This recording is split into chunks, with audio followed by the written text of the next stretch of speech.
పసుపు పంటకు మద్దతు ధర ఇవ్వాలని డిమాండ్ చేశారు మాజీ మంత్రి ప్రశాంత్ రెడ్డి. నిజామాబాద్ వ్యవసాయ మార్కెట్ యార్డులో వ్యాపారులు సిండికేట్ గా మారారని ఆరోపించారు. పసుపు రైతులను మోసం చేస్తున్నారని కూడా మండిపడ్డారు. దళారులను అరికట్టకుంటే పసుపు రైతుల తరపున బీఆర్ఎస్ పోరాటం చేస్తుందని ప్రశాంత్ రెడ్డి అన్నారు.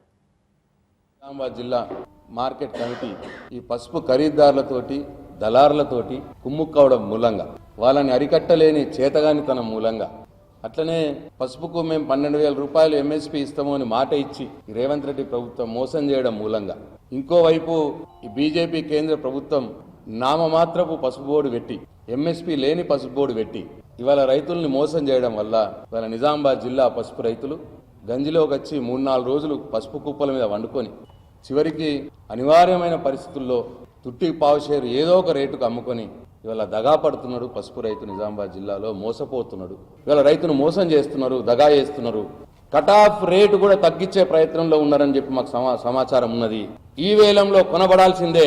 మీరు ఈ వేలంలో ఇనాంలో మీరు రేటు కట్టకుండా దుకాణదారులకు దళారులని రైతు దగ్గరకు పంపించి ఆ పసుపు కుప్పల్ని దుకాణదారులకు బ్లాక్లో తక్కువ ధరకు 8,000, 8,500 అమ్ముకునేట్టు చేస్తే మాత్రం టీఆర్ఎస్ పార్టీ రైతుల పక్షాన పోరాటం చేస్తుంది అని చెప్పి నేను ఈ ప్రభుత్వాన్ని హెచ్చరిస్తా ఉన్నాను. ఇక్కడ ఉన్నటువంటి నిజామాబాద్ జిల్లా మార్కెట్ కమిటీ ఈ పసుపు ఖరీదారులతోటి దళారులతోటి కుమ్ముక్కవడం మూలంగా వాళ్ళని అరికట్టలేని చేతగానితనం